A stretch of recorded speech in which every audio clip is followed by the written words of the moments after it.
Bienvenidos todos los que puedan escuchar este diálogo de hoy, con el que iniciamos por primera vez eh, las actividades públicas del Círculo Urania, que es una proyección independiente, una iniciativa filosófica, autónoma e independiente, derivada del Seminario sobre Filosofía y Forma de Vida, que en condiciones normales suele efectuarse en el Colegio de Filosofía de la Facultad de Filosofía y Letras de la UNAM. Hoy es martes 21 de abril y es la primera sesión pública de este círculo llamado así, Círculo Urania. Habíamos pensado empezar estas actividades con una reflexión a la que nos habría incitado nuestra querida poeta Sor Juana Inés de la Cruz, tanto por la pertinencia de un pensamiento con el que siempre he tenido una gran sintonía, como por el hecho de que curiosamente Sor Juana falleció en un mes de abril como consecuencia de una pandemia, de una peste, pues, ¿sí? Entonces, bueno, pues era un poco un inicio, pues digamos, con una figura de gran calado como es Sor Juana, y además hacerlo, pues conforme con el motivo de su propia existencia, pues, que estuvo marcada por el hecho de haber enfrentado y finalmente haber sido derrotada, ¿verdad?, por una peste hace varios siglos atrás.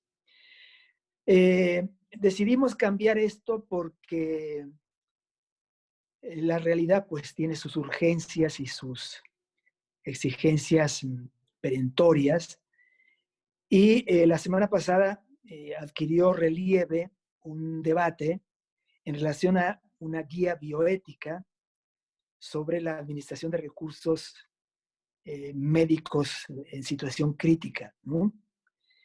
Y ciertas cláusulas o normas o preceptos contemplados en esa guía generaron unas reacciones en las que en realidad también tenemos que considerar que la filosofía misma está interpelada, ¿no? Y por eso, porque estamos pues en una contingencia que así nos lo exige, y por vocación y por compromiso, tanto filosófico como social, pues decidimos aprovechar esta sesión para dialogar sobre aspectos relacionados, sobre todo los aspectos más candentes de esa guía de bioética que fue auspiciada por el Consejo de Salubridad General. Entonces, habría que abordar ese tema por las razones que aduje, pero no sin antes hacer un reconocimiento público muy sincero y muy profundo a todo el personal médico y paramédico y personal colateral que hace posible la defensa de la gente en la lucha por la vida. Es decir, que hacen posible salvar vidas pues a la mayor cantidad de gente posible. También deberíamos, en mi postura personal al menos, hacer extensivo este reconocimiento incluso al propio conjunto de personas y colegas que conforman el Consejo de Salubridad General, del cual emanó esa guía, con la que tenemos unas discrepancias muy importantes, pero que no por ello dejamos de reconocer su compromiso, su labor, la intención de ofrecer pues, un marco de referencia de la praxis médica, que aun cuando es muy discutible, y de hecho nosotros la sometemos a cuestionamientos bastante fuertes, es una labor encomiable que debemos reconocer. El punto que ha generado las reacciones más vívidas y las reacciones más persistentes, ¿no? Y de mayor influjo en la comunidad, es el punto del triaje. Es decir, el procedimiento por medio del cual se separa y se decide quiénes habrán de recibir atención médica y quiénes podrán o quiénes deberán quedar al margen de esa atención debido a limitaciones en los recursos. Es decir, debido a un punto pues, que genera grandes reflexiones a lo largo de todos los tiempos, que es el aspecto de la escasez. Es decir, el género humano siempre está enfrentando de múltiples maneras, en múltiples dimensiones de la vida, una determinación muy importante que es el de la escasez. Entonces, el triaje viene a ser la expresión más cruda, diríamos, de la praxis médica ante los problemas que supone la escasez. Los colegas del Consejo de Salubridad General afrontaron este asunto del triaje, que es un asunto francamente muy difícil, es un dilema sin ninguna discusión peliagudo, y por lo mismo pienso yo que debemos debatir con ellos con todo respeto, sin asomo de frivolidad, con toda responsabilidad, en aquellos aspectos que consideramos debería, pues, haber correcciones, porque, bueno, o en todo caso, entonces habría que fundar bien y convencer, pues, a los sectores que se han sentido soliviantados por esta guía con argumentos firmes, ¿no? Eh, en favor, en favor de los autores de la guía bioética, debo adelantar, me parece a mí que es honesto hacerlo, que quienes la han criticado, incluyéndome yo personalmente, y podría apostar que también el propio Círculo Urania, no hemos sido capaces de ofrecer propuestas en positivo que sean, por decirlo así, razonablemente aceptables, más allá pues, de un debate elemental, ¿no? Acerca del triaje. O sea que estamos realmente ante un dilema muy difícil y sobre todo lo que hace falta son respuestas positivas. Y podríamos adelantar que, bueno, esa respuesta positiva tal vez sea imposible si por tal entendemos que podría gozar de una aceptación universal. Es muy difícil llegar a un punto así porque tendría que haber una serie de condiciones de carácter moral, social, cultural, que no existen en este momento, aparte de la lucidez y aparte de la pertinencia y aparte del tino de una medida que se proponga. Pero es muy difícil que un procedimiento que termina de alguna forma marginando a alguien en el beneficio o en el usufructo de un bien por razones de escasez pueda ser admitido universalmente como positivo. Entonces, bueno, estamos ante una casi misión imposible, ¿sí? Lo que tenemos los pensadores ante este asunto, ¿no? Ahora, me parece a mí que el mismo sentimiento de la necesidad de una guía deontológica es ya un signo problemático, ¿sí? Preguntaría, ¿no se trata una guía deontológica, no se trata de una heteronomía que por una parte regula la praxis médica o concretamente ciertas posibilidades de la praxis médica, pero por otra legitima un poder médico profundamente instrumentalizado y muy lejano de una sensibilidad humana? ¿No se convierte, pregunto también, una guía así en el escudo del deber y de la responsabilidad de la gente adscrita al mundo de la medicina?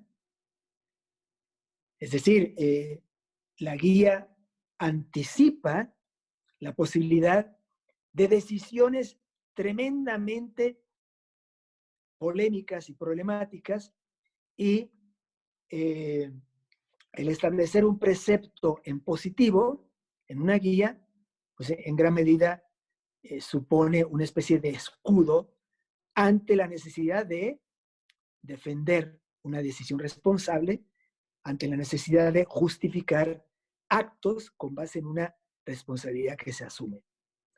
Se supone, esto es un supuesto, ahora no sé si realmente opere como tal en este momento, se supone que existen principios y normas morales y legales que regulan la praxis médica desde un fondo ético humanista y un compromiso con la persona y la comunidad, como por ejemplo el famoso juramento hipocrático, ¿sí? Que a mí me parece radicalmente humanista.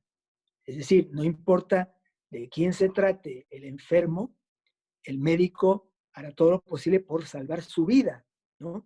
Y eso me parece a mí una actitud o remite a un fondo innegablemente humanista. Bueno, no existen, pregunto yo, este tipo de bases como para que ahora estemos en la necesidad de una guía en la que se trate de normar y regular praxis de carácter problemático.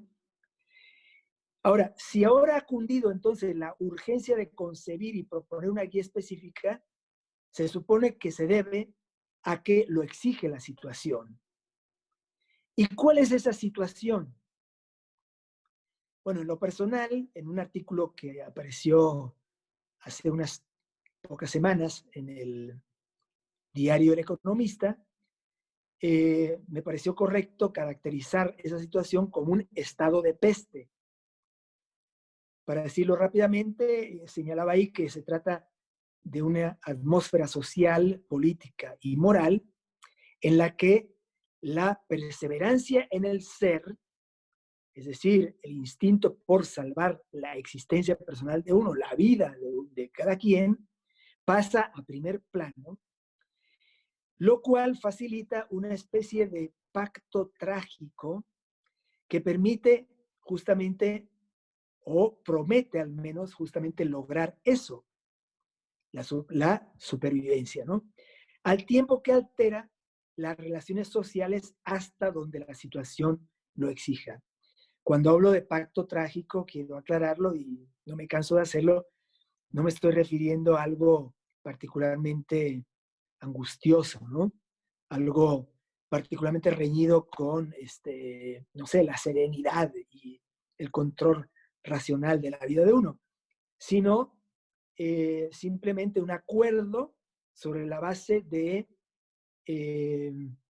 una necesidad de carácter crítico, ¿sí? Como es el de seguir vivos o morir.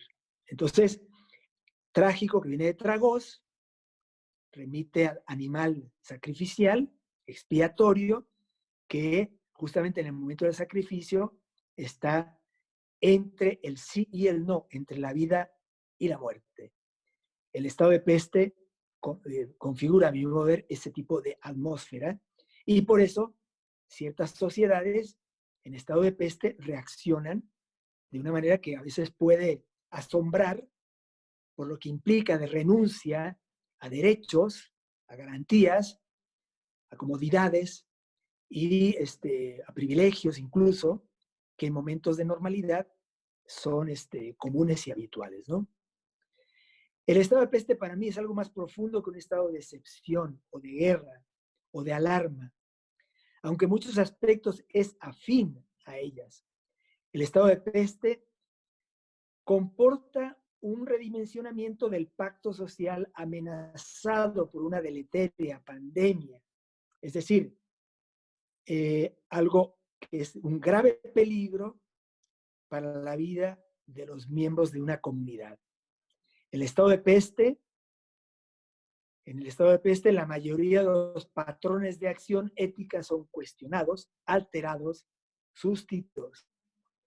El estado de peste entonces no solo impone, sino que justifica con amplia legitimidad todo dispositivo de control social que ofrezca garantías para la supervivencia y la superación de la crisis.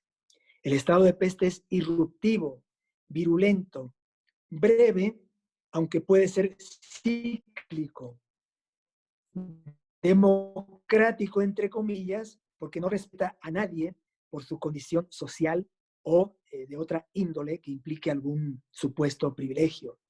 El estado de peste es altamente destructivo y deleterio, y en muchos aspectos el estado de peste es tan trágico o más que un estado de guerra.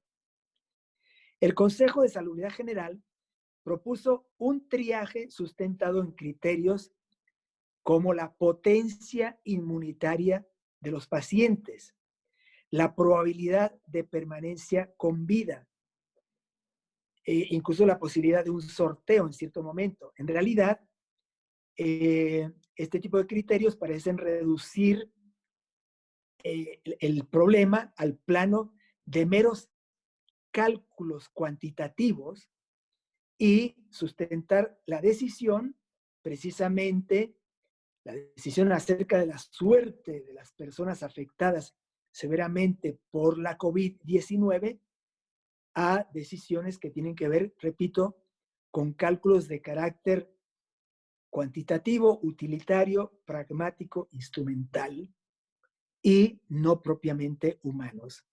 En un momento de escasez de recursos médicos y en principio decisivos para salvar determinadas vidas.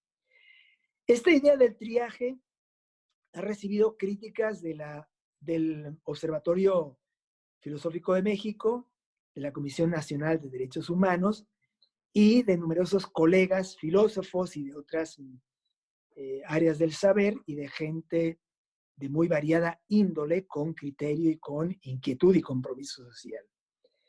En lo esencial, las críticas se han fijado en las bases teórico-ideológicas de ese modo del triaje y en sus repercusiones en el ámbito de la ética y de los derechos humanos y las garantías fundamentales. Es decir, ha habido dos niveles, pues, ¿no? O dos aspectos en los que se han centrado las críticas. En la parte teórico-ideológica, se le ha reprochado al Consejo de Salubridad General el haber preterido todo compromiso humanista en aras de una visión utilitaria. Junto a esa imputación, que en principio me parece sostenible, ¿no ha incurrido, pregunto yo, el Consejo de Salubridad General en la aplicación de criterios más bien de cariz darwinista? Un darwinismo de selección artificial en lugar de la clásica selección natural. Pues en el fondo se trata de que los más débiles se hagan a un lado, que abandonen este mundo en favor de la continuidad de la vida de los más fuertes. ¿No habrá sucedido, podría preguntarse otra vez, que los miembros del Consejo Superior, del Consejo de Salubridad General, que participaron en la elaboración de la guía bioética, renunciaron a pensar el problema en lugar de aplicar doctrinas y teorías preexistentes? En el plano ético y legal, las críticas se centran, pues este es el otro nivel de impugnaciones. Ahí las críticas se centran en objeciones relativas a derechos y garantías fundamentales que serían conculcados por la guía bioética. Se acusa a dicha guía de propiciar la discriminación en detrimento de los débiles y las personas ancianas, ¿no? Con lo que se vulneran los derechos básicos de quienes sean afectados por tales decisiones. No es fácil optar por X decisión en momentos como el estado de peste en curso, y más cuando este fenómeno ha sorprendido a países como el nuestro con una importante carencia de recursos médicos propiamente destinables a este fenómeno, a esta pandemia, ¿no? Las preguntas se agolpan y rebasan, ¿verdad? Las tentaciones de dar respuestas fáciles, bueno, que a todos nos gustaría dar, pero que no son posibles a mi modo de ver, ¿no? Pregunto de nuevo, ¿el estado de peste coloca las cosas en un plano diferente al de la discriminación en momentos de normalidad?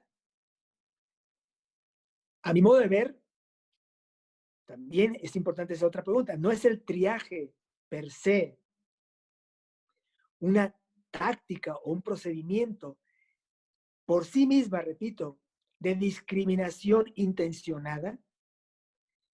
No sé qué es lo que se pueda ganar con la impugnación o la imputación de discriminación a un procedimiento que se asume a sí mismo como discriminatorio, porque no puede ser de otra forma. Lo que pasa es que la noción de discriminación, con muchas razones, por cierto, está cargada pues de una connotación maligna y peyorativa, ¿no? Pero hay discriminaciones distintas a las que, por ejemplo, justifican la existencia de un organismo como el CONAPRED, ¿no? Es decir, el triaje se supone que es una discriminación, es un procedimiento autoconsciente de su carácter, de su condición de discriminación, porque no cabe otra posibilidad en un estado de exigencia perentoria y compulsiva, como es en el estado de peste, que además tiene el gran límite de la escasez de recursos. Entonces, que la Comisión de Derechos Humanos lance toda una filípica, por decirlo así, ¿no? En contra del Consejo de Salubridad General porque es discriminatorio, me parece un poco excedido, me parece que se sale pues del sentido que permite entender la existencia del triaje mismo, que es, repito, inevitable. Y que muchos colegas me han hecho, me han recordado, ¿verdad? No es ahora cuando se aplica, es un procedimiento permanente. Solo que el estado de peste lo que hace es agravar esto. Bien, en un estado de guerra, perdón, si bien resulta en extremo difícil y duro ejercer el triaje, no puede resultar, pregunto yo, absurdo que por no practicarlo fallezcan más vidas. Esto, claro, nos lleva al punto del cálculo cuantitativo, pero no estoy cayendo en ese, bueno, al menos no pretendo caer en ese campo, sin más, sino que simplemente llamo la atención sobre el absurdo que significaría no aplicar un triaje que puede derivar en una masacre, ¿verdad? Frente a la necesidad o posibilidad de aplicar un triaje que eliminará a algunos miembros de la comunidad para salvar a otros.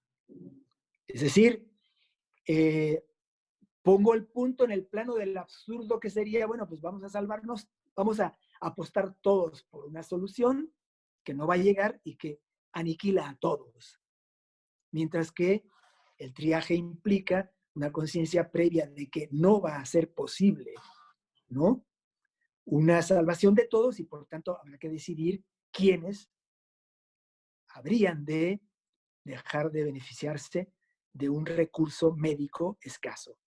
Es un problema, repito, francamente, un dilema muy, muy endiabladamente peliagudo, ¿no? Bien. En un estado de guerra, un oficial, por razones estratégicas, se siente en el deber de sacrificar ciertas vidas para favorecer determinada operación militar.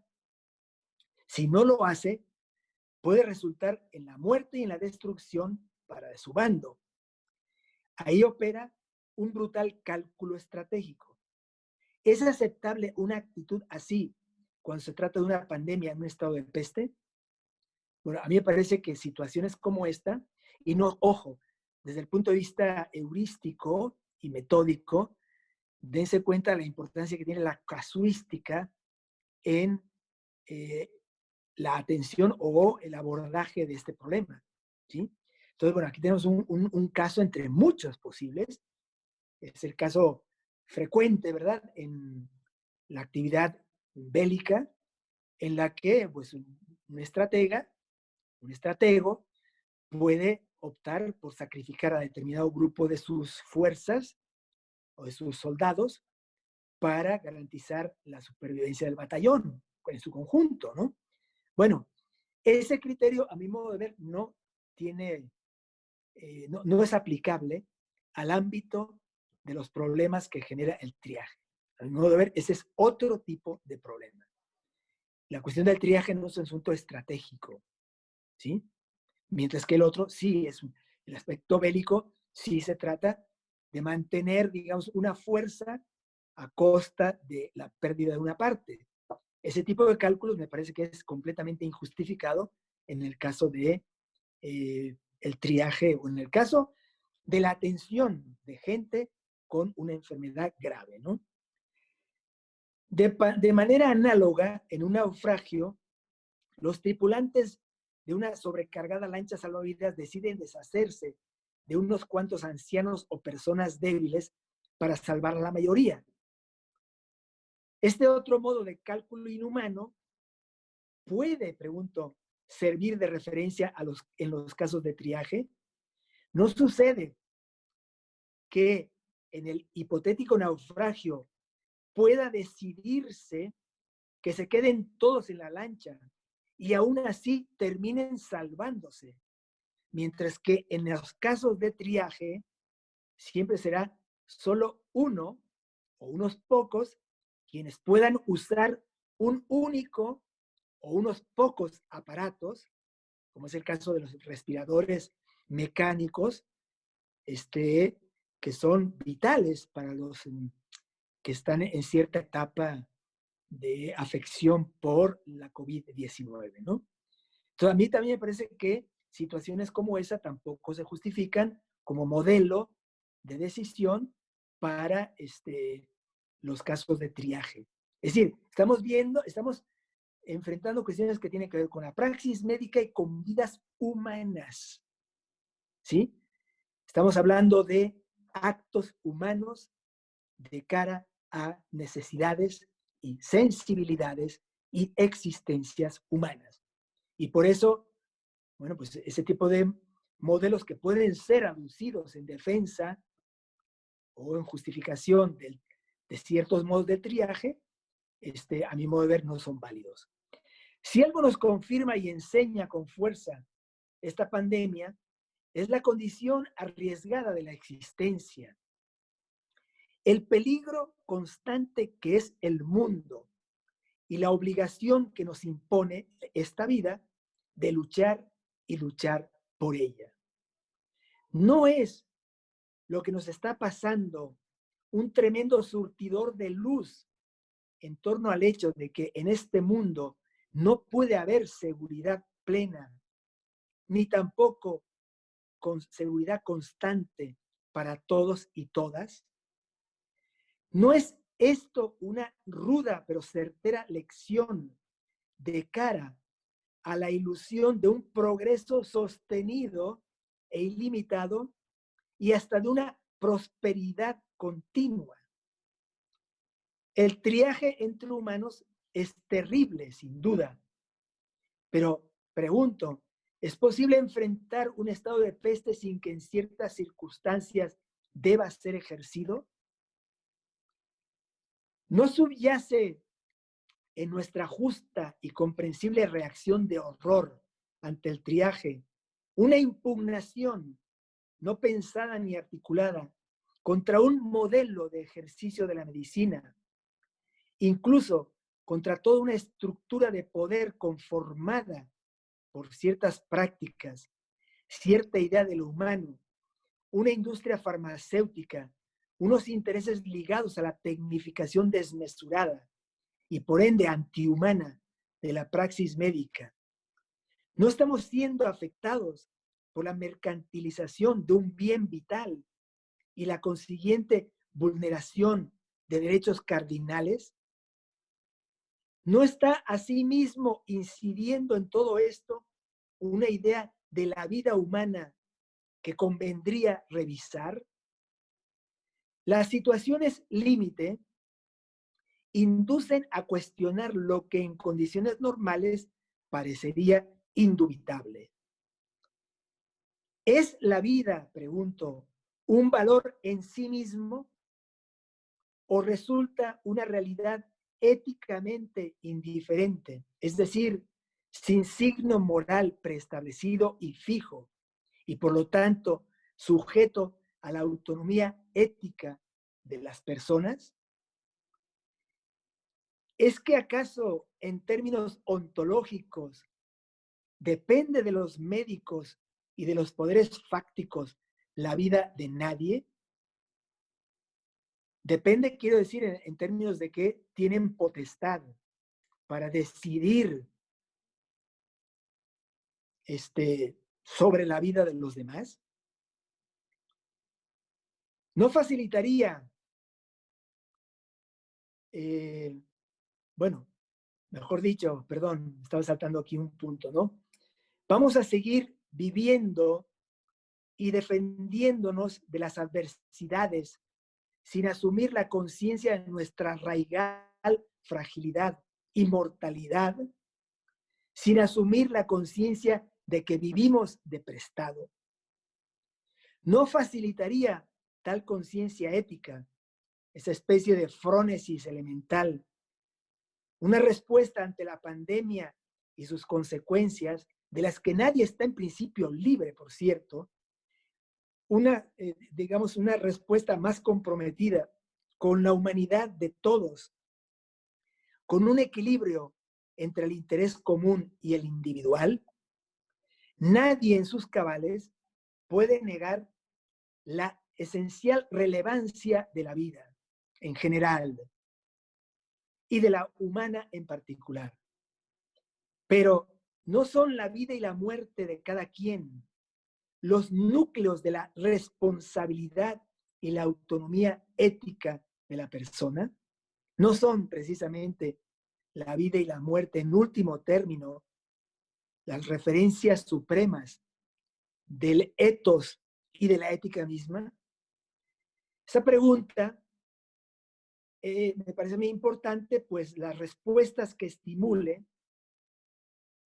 no serían, pienso yo, determinaciones, pregunto, a tener en cuenta por parte del poder médico, así como por parte de los familiares, los deudos, los seres queridos de las personas que accedan finalmente a los dominios de la muerte. Es decir, pregunto de otra manera lo mismo, una conciencia acerca de estas realidades, estas verdades un poco rudas, un poco difíciles de aceptar,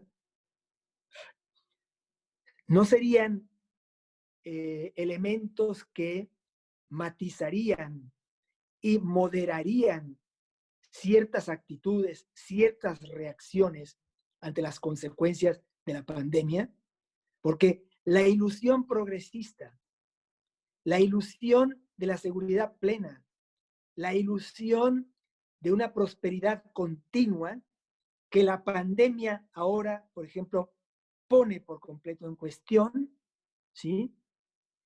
También puede estar en la base de la frustración ante la verdad del fracaso de los médicos y ante la verdad de la muerte de los seres queridos. Tener la conciencia de que vivimos de prestado, tener la conciencia de que la vida no depende de nosotros, ni tampoco de los médicos, ni tampoco de nadie en concreto, como se ha hecho creer en ciertas ideas morales, tener esa conciencia, repito, puede significar una modificación probablemente muy positiva en lo que respecta a la actitud que tengamos frente a la pandemia, que en general es una actitud de horror. Y claro, si lo que prevalece es el horror, el terror, el miedo pánico, el miedo que obnubila la razón, pues difícilmente actuaremos de manera ética. Pero el modo perentorio, como la pandemia en curso nos interpela, induce a dos niveles de actuación. El que se refiere al frente de la superación de la COVID-19, y aquí entra la elaboración misma de una guía deontológica en el entendido de que la que se pretendió impulsar ya ha sido cancelada, ¿verdad? Y el otro nivel, que es el de las acciones a mediano y largo plazo, en virtud de que la pandemia ha puesto de bulto una serie de carencias, disfunciones y desviaciones que requieren ser afrontadas de manera conveniente. Una guía deontológica puede justificarse como referencia de la praxis médica y como escudo ante las difíciles responsabilidades de los médicos y médicas, que muchas veces no son respetadas, ¿verdad? Esas difíciles responsabilidades por sensibilidades cuyo dolor puede rebasar los límites de la razón. Y ahí tenemos el caso, y esto es típico de un estado de peste, de una serie de atentados abominables de que han sido víctimas personas que están dedicadas a salvar vidas, ¿no? Médicos, enfermeras y demás. Y no solamente en México, eso ha sido un fenómeno que hasta donde se ha visto, pues tiene prácticamente dimensión mundial, ¿sí? O sea, en todas partes parece ser que ha habido gente que ha reaccionado de manera irracional contra aquellos que deben aplicar ciertos patrones, ¿verdad? Ciertos protocolos y demás, y que violentan hábitos, violentan creencias, violentan o se anteponen, ¿verdad? Ante prácticas que la gente no está dispuesta, por ciertos sectores al menos, a modificar ni un ápice siquiera. Hay consenso en que en el plano normativo una guía de esa índole debe surgir de la confluencia de muchos saberes y sabidurías, así como de procesos de diálogo democrático y transparente. Como sea, parece casi imposible evitar las discrepancias en asuntos tan complejos y delicados, como parece igual de inalcanzable una visión sinóptica del problema, es decir, una visión de totalidad, una visión de conjunto ante un fenómeno que se modifica constantemente, que actúa con una enorme velocidad y celeridad, que evoluciona, alterándose a cada momento y mostrándose de maneras muy diversas. Es muy difícil tener una visión de conjunto, una visión sinóptica, ¿no? Que permita, por lo mismo, que permitiera, con mucho más basamento, dar respuestas humanas y acertadas a problemas de carácter profundamente humano. De ahí que acaso entonces convenga que el triaje sea materia de organismos colegiados. ¿Acaso pueden ser los comités de bioética, ¿verdad? Que existen en algunos centros de salud, pero también, o sea, eso en la medida, repito, en que sean capaces de actuar con criterio situacional, ¿sí? Justamente dada la velocidad con que una pandemia puede agotar los recursos médicos y además de eso, organismos integrados por personas con una sólida dotación ética y humanista. Tal vez convenga conformar en cada centro de salud organismos ágiles de dirección situacional de la praxis médica en circunstancias críticas y de escasez de recursos médicos con base en criterios técnicos y éticos. Esos podrían ser los órganos que decidan lo relativo al triaje, y una buena guía podría ser útil para su funcionamiento. Es decir, propongo organismos de carácter situacional ágiles que a su vez estén dotados por una buena referencia deontológica como una guía, ¿no? Una de las carencias de contexto que en situaciones como la actual suscitan graves problemas es la desaparición general de comunidades. Son escasos los grupos humanos que mantienen estructuras de relación social y de vida comunitarias. La praxis médica en general está desconectada de la persona y de la comunidad. Expresa en República lo que considero es la idea más sencilla y a la vez más radical de lo que debe entenderse por comunidad. El orden político-social en el que el dolor de uno es el dolor de todos y la alegría de uno es la alegría de todos.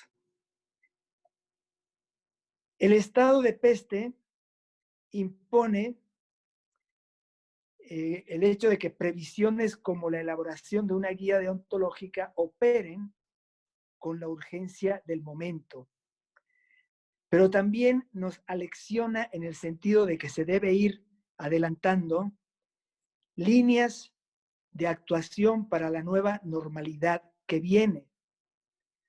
Una de esas líneas de actuación debe ser la conformación gradual del país como una comunidad de comunidades, con base en un equilibrio entre los intereses y la existencia de las personas y los requerimientos del carácter comunitario. No puede tratarse de comunidades que asfixien a los individuos autónomos. Otra línea de acción puede ser la de establecer como práctica normal, estable, la configuración de un mundo de la medicina más centrado en el carisma humano del personal médico, más atento al alma de cada persona, de quienes curan y ayudan a salvar vidas y de los propios enfermos. Por tanto, un mundo de la medicina radicalmente humanista.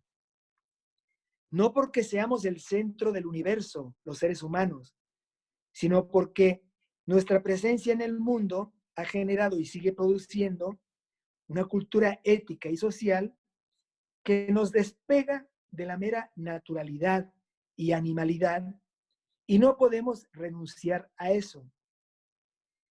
Un mundo de la medicina guiado por el sentido de justicia. Un mundo de la medicina que equilibre los beneficios de la tecnología con la humanidad de quien enferma, que no ceda a la imposición del mercantilismo desmesurado, ni se mueva por la procura de efectos de poder. Aunado a eso, cabe insistir en una demanda muchas veces formulada y otras tantas preteridas. Promover y normalizar procesos de formación del ethos de la gente a todos los niveles, así como en el ámbito privado y familiar y en todas las instancias del espacio público. Termino con esto mi intervención introductoria. Disculpen un poco la extensión. El tema lo exigía, no me gusta que sea tan extenso, pero bueno, era difícil y quedan muchas cosas por abordar. Pero no quiero dejar fuera de registro el hecho de que esta es la primera sesión, repito, primera sesión pública del Círculo Urania. Y en esta ocasión estamos reunidos para este diálogo Carlos Vargas Pacheco, Santiago Valtierra, Tony Albarrán, Marlene,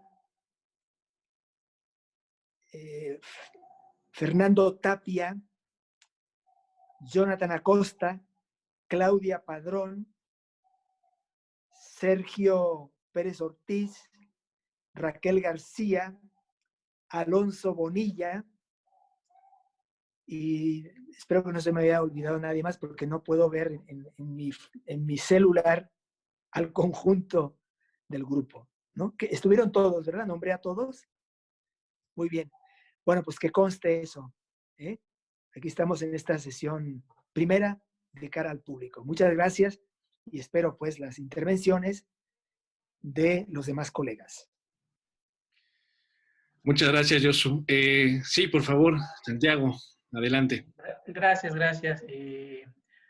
Bueno, pues después de esta muy fecunda intervención y problematización del problema que estamos viviendo, el problema ético, que traduce también en un problema pues, humanista, filosófico, yo nada más quisiera, bueno, saber, quizá con mayor precisión, cuál es la distinción que imagino es de matiz entre un estado de excepción, que de alguna forma está soterrado en el argumento que has expuesto, en el argumento del estado de peste,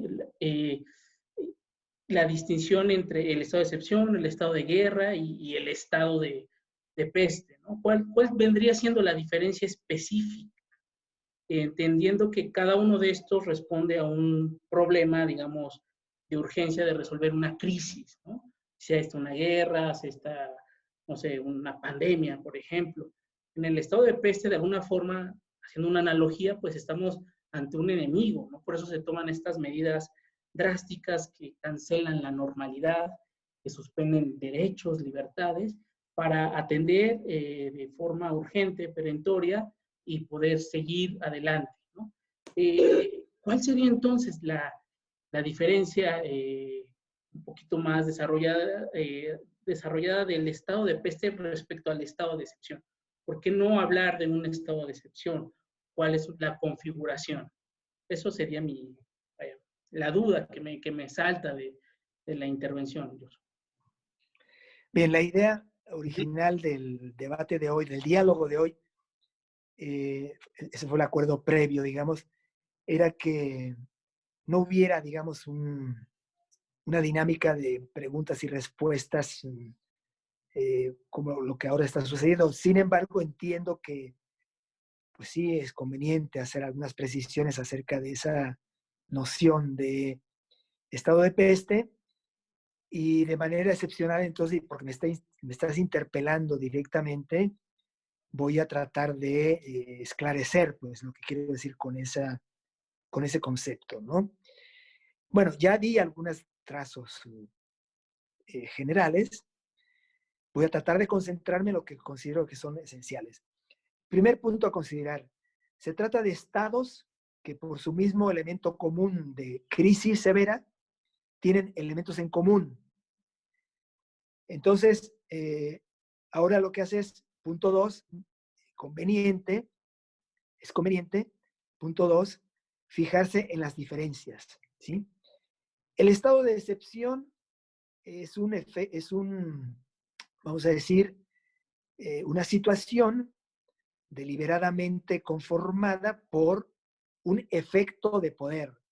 Es decir, un poder decreta un estado excepcional que se considera como tal por el hecho de que quedan suspendidas la mayor parte de las garantías y de los derechos que benefician pues a las personas de una sociedad, ¿no? Y está determinado por una crisis, generalmente una crisis en la que se pone en riesgo una estructura de poder. Y por eso esa estructura que se siente amenazada y que considera que es atacada y que corre un riesgo, pues efectúa un acto de poder consistente precisamente en suspender esas garantías y derechos. Entonces, se trata de un acto completamente vertical, autoritario, impuesto desde fuera y desde arriba, y este es un elemento que no encuentro yo en el caso de el estado de peste. El estado de peste, a mi modo de ver, es la conjunción de factores objetivos estructurales con un estado de ánimo, ¿sí?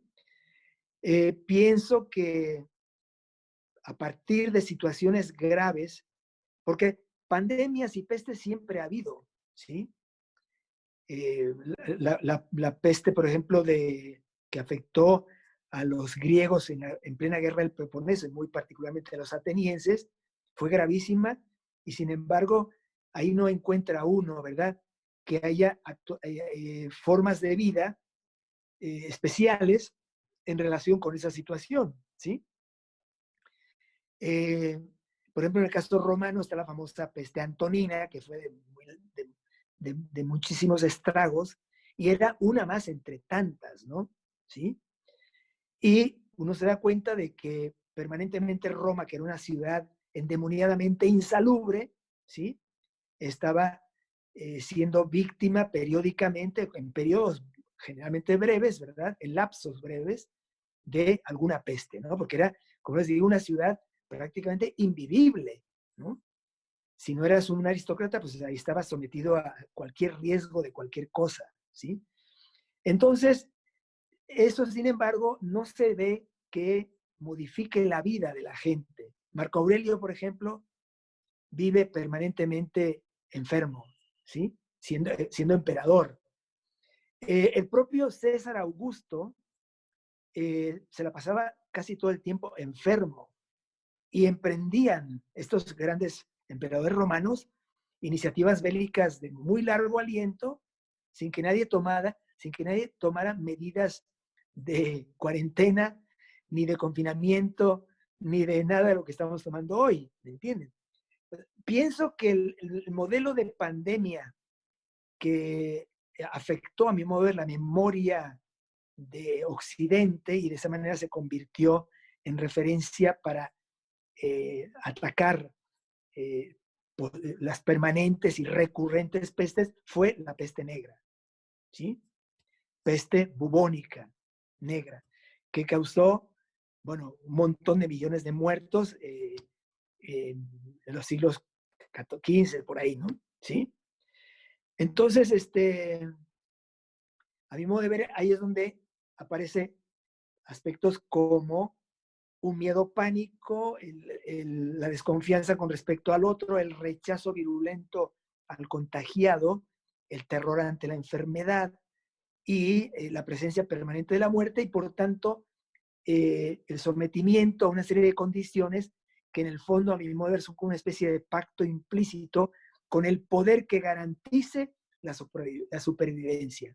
Entonces, eso ya no es un estado decretado desde arriba, sino que es un estado que se va conformando en la conjugación de los elementos estructurales con el propio estado de ánimo de la gente, de forma tal que hay una cesión de derechos y hay una delegación de capacidades y de poderes.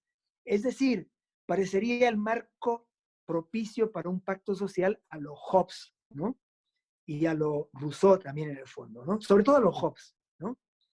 Entonces, creo pues que eso implica entonces una especie de moral específica y una serie de expectativas y una serie de condiciones que admiten cosas que en situaciones normales no se aceptarán, como por ejemplo un control político y social férreo, ¿sí? Es decir, por ejemplo, la gente está dispuesta a que haya seguimientos, big data, información sobre la vida privada de la gente, control de sus movimientos y todo lo demás, con tal y eso son evidentemente renuncias a sus garantías, como por ejemplo también renunciar al derecho constitucional de desplazarse libremente, de reunirse libremente, etcétera. Y nadie le ha dicho desde arriba, tú deja de hacer esto, sino que incluso antes de que se lo plantee un Estado, una estructura de poder, mucha gente se anticipa a cualquier práctica de este tipo. Y esto a mí me parece una característica muy claramente diferenciada del estado de excepción. Con respecto al estado de guerra, también tiene sus grandes similitudes, ¿sí? Claro, la analogía, el símil de la guerra contra un virus, que es un enemigo invisible pero muy activo, ¿verdad? Y con una capacidad deletérea innegable, es fácil con respecto a el enfrentamiento de fuerzas bélicas, ¿sí? Que están luchando por la conquista de un poder o un territorio o la destrucción del otro.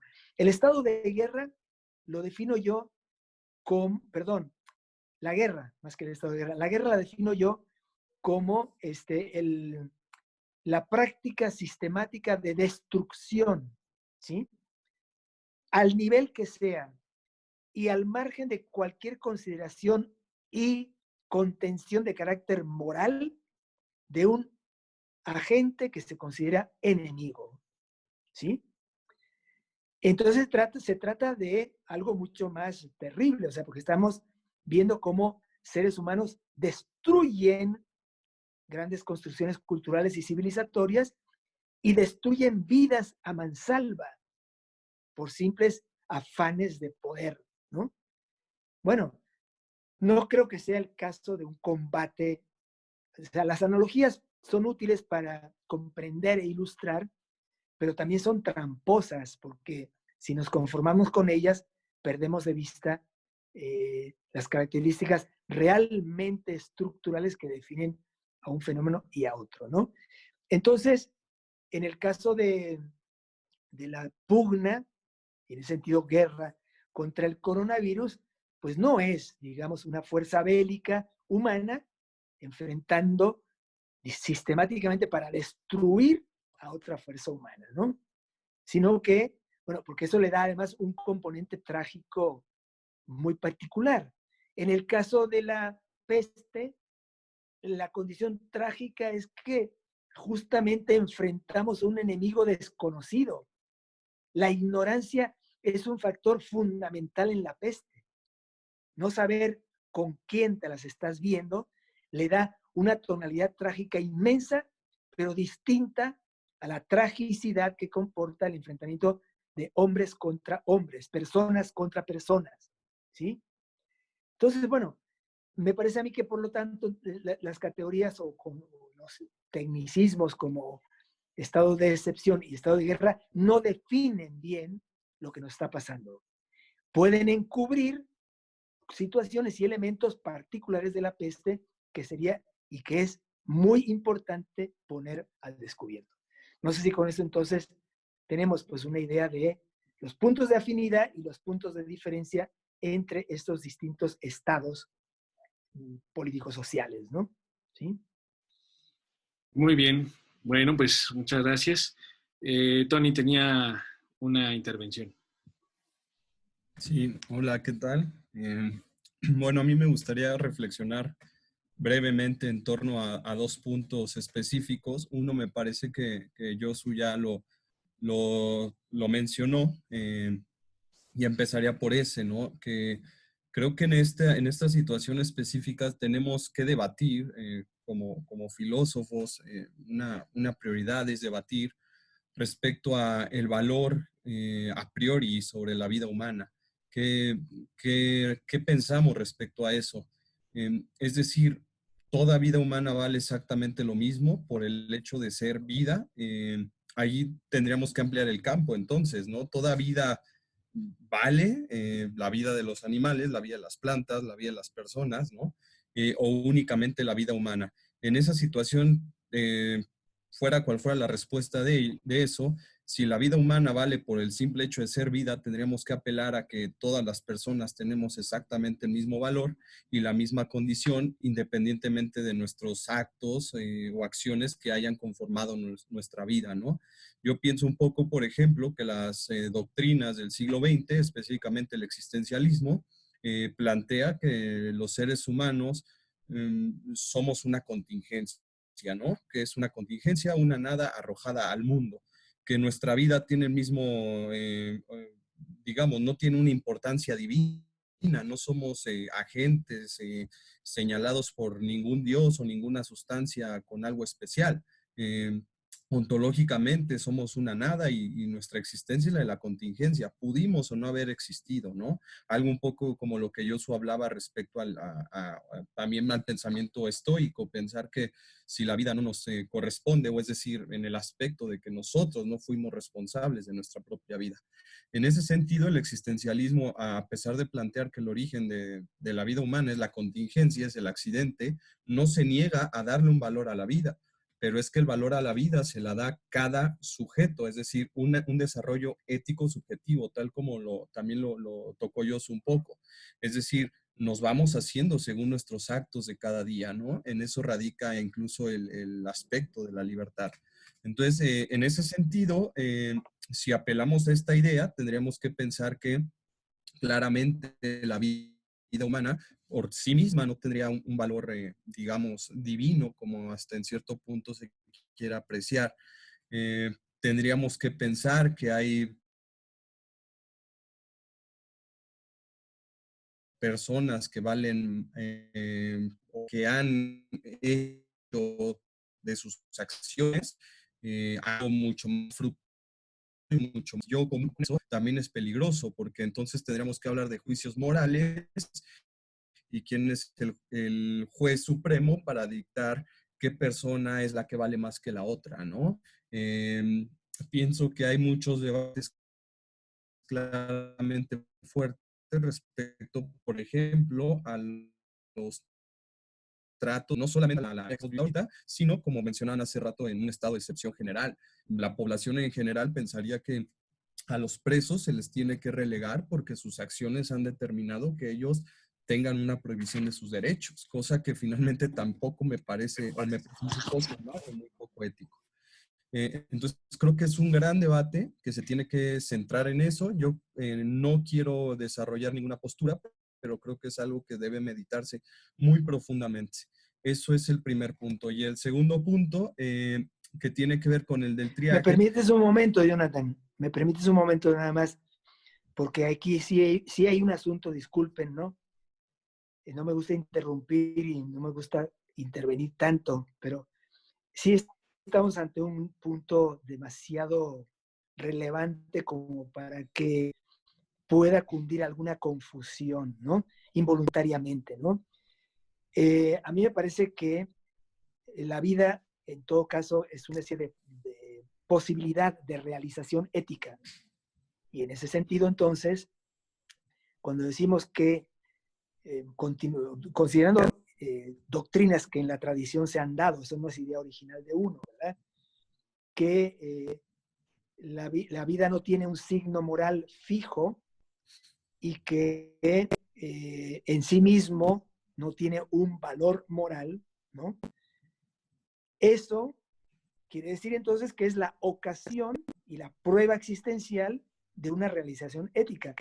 Tú tienes la vida para mejorarte a ti, hacerte a ti, constituirte a ti y además que eso contribuya a la comunidad positivamente, ¿no? Pero, ojo, en el terreno social, en el terreno político, en el terreno legal, me parece que los humanos somos iguales, ¿sí? Y por tanto, esa igualdad constitutiva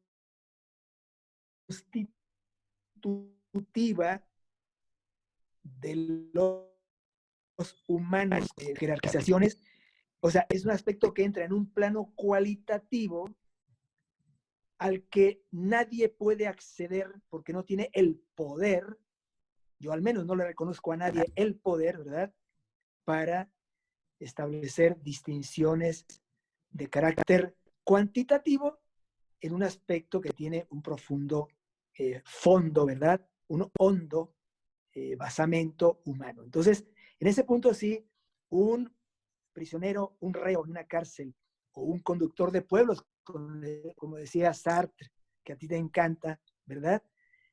Tienen el mismo valor, tienen exactamente el mismo valor.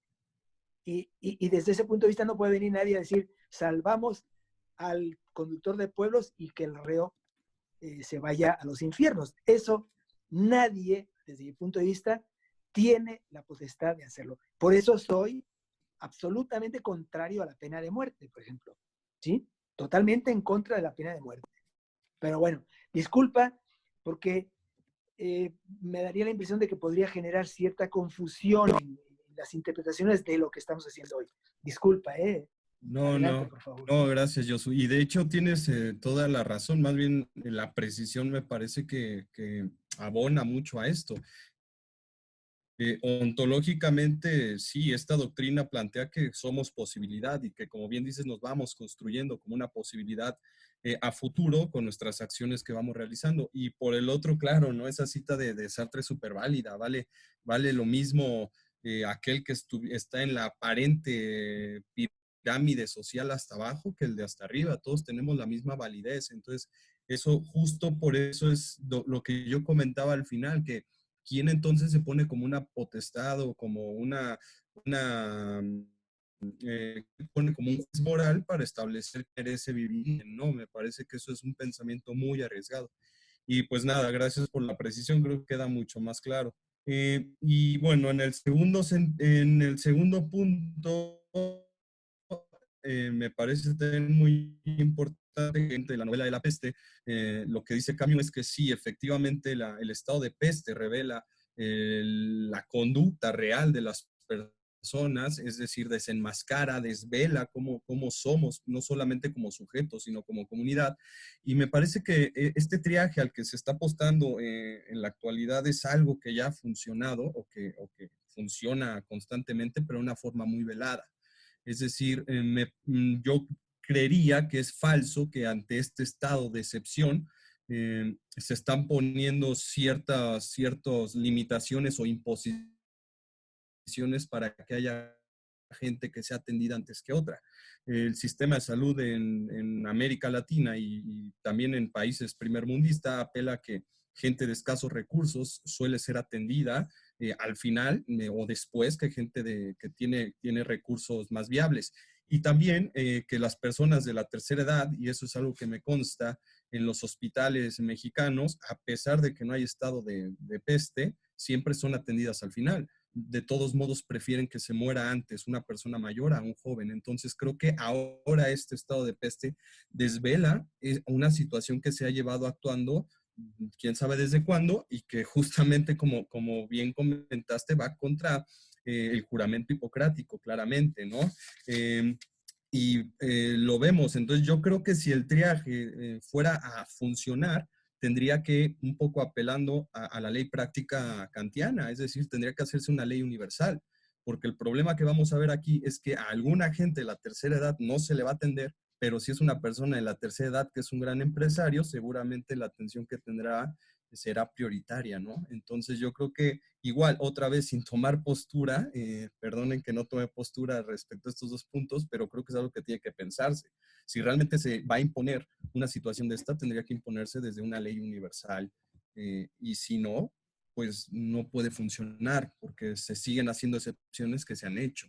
Se atiende primero a las personas que tienen recursos y siempre se deja atrás a personas, por ejemplo, que son campesinos o son indígenas, y la gente de la tercera edad, por lo general, si no es alguien importante o relevante o con una adquisición económica amplia, se relegan, ¿no? Entonces, esos son los dos puntos que yo quería mencionar.